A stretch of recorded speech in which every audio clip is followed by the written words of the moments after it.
welcome back to the Real Estate Reserve podcast. Jason Balen from Hard Money Bankers, co-host Ian Horowitz, Equity Warehouse, and back in studio, Dave DeMink from Storage Ace. Looking forward to another conversation with Dave. If you didn't tune in a few weeks ago, definitely check out that episode. A lot of fire. That whole episode was great. We talked about some really awesome stuff about Dave, leaving a very high level corporate sales manager job into buying his first storage facility. Then eventually, starting Storage Ace, where he used all his past experiences to train other, storage investors. So that was a great episode. Definitely check that out. Dave, thanks again for hopping back on with us. Why don't we just start with just a quick background about yourself, as well as you can just dive into maybe a deal that changed your life. Could have been a good deal, could have been a bad deal, but a deal that really changed your life. Well, I appreciate the opportunity to jump back on with you guys. Had a lot of fun last time.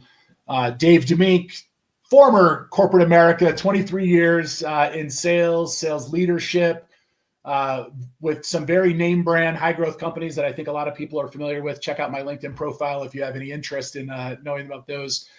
But yeah, back in August of 24, I was on the wrong end of a restructure at my previous company. And I was laid off after being in the top 1% of sellers the year before and celebrating that just 1 month before being laid off in Hawaii with my wife. But over the last 4 years, on the side, complete side hustle, I had been building, a storage portfolio that now sustains, my living and my kids and my family. And then a couple of months back, I launched Storage Ace, a self-storage coaching community where I'm for free teaching everybody, how to start finding their first deals. And your second question, that, the deal that changed my life is actually not the deal. It was a asset class that changed my life because it ultimately didn't work. And what I mean by that is about 6-7 years ago, I got into purchasing multifamily apartments here in the Denver market. And while we made okay money on the equity side, it was really the cash flow that I was chasing, because at that time I had a 10-year plan. I wanted to not only leave corporate America and retire when my youngest was off to college and kind of like we had an empty nest situation. But I wanted that monthly cash flow. I wanted to continue to build that. And what I kept finding in my multifamily deals was that they're just seeing, maybe I was on the bad end of the conversations, or it was just luck, but I kept finding like that one scenario every year that would just beat up my cash flow. And all of a sudden I'm into like low single digit returns for the year. And that wasn't helping me reach my goal. Small example, somebody would move out after living in the apartment for 12 years. And we essentially have to replace everything, the carpet, the paint, the doors, the cabinets, like everything's beat up and old and crusty. And we want to make it more modern to appeal, but we got to spend like 15 grand to go do that. Well, if that apartment's generating, 25 grand a year of cash flow, and I just spent 15K on a remodel, like I'm kind of not making the cash flow that I needed to hit that, 10-year goal. So I slowly started getting out of that asset class after finding self-storage, hooking myself with some great mentors and communities to learn how to do it. And that's now my asset class of choice. This is where I'm going. I've grown from one storage facility and not a lot of knowledge, 4 years ago, to closing on number 8 here in middle of February. I don't know sure when this is going to be aired, but February 17th. And that'll push me over 200,000 square feet. And I've done all that in the last 4 years.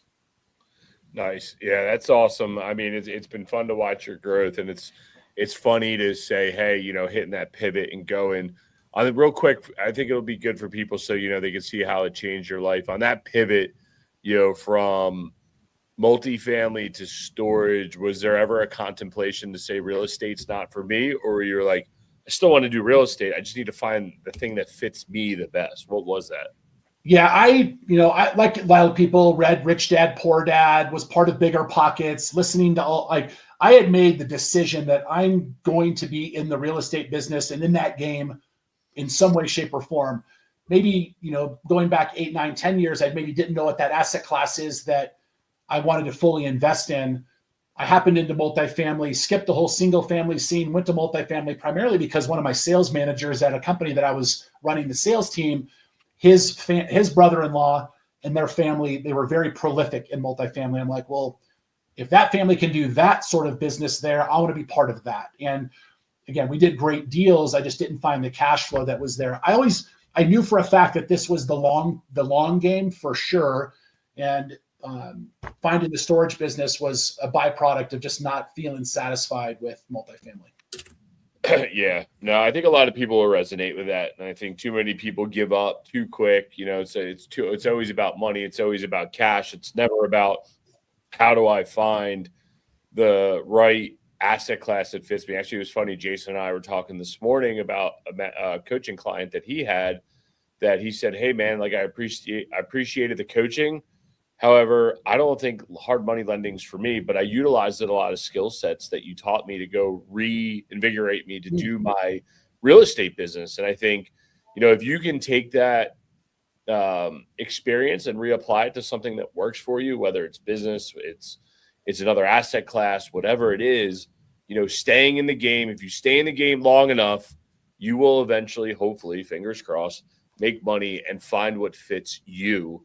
And I think that's what's really important. Too many people give up too quick. It's not for me. I'll just let Dave be my boss over here in corporate America. Guy's great, whatever. It's like, nah, dude, it's time to go and build something for yourself. Yeah, I agree with that 100%. Dave, where's the best place people can find you on the internet? They want to learn more about Storage Ace. I think I've been over on your school platform. I've been over there posting a little bit, enjoying it.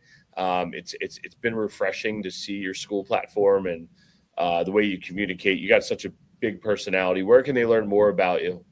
Yeah, search Dave DeMink on Instagram, Facebook. Let's connect. Let's be friends. Let's do all that fun stuff. StorageAce.io. I've got some freebies there, some cheat sheets that will help people get started. And then if you're familiar with the school platform, SKOOL, Hormozy's platform, big name. Just search Storage Ace up in the search bar. We're one of the only free self-storage communities out there, giving away tons of value to help you get started.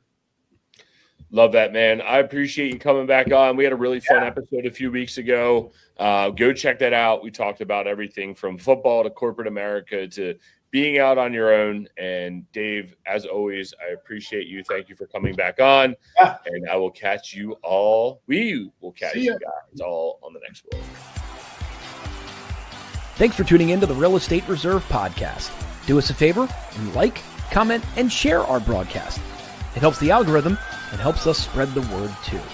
Till next time, thank you for tuning in.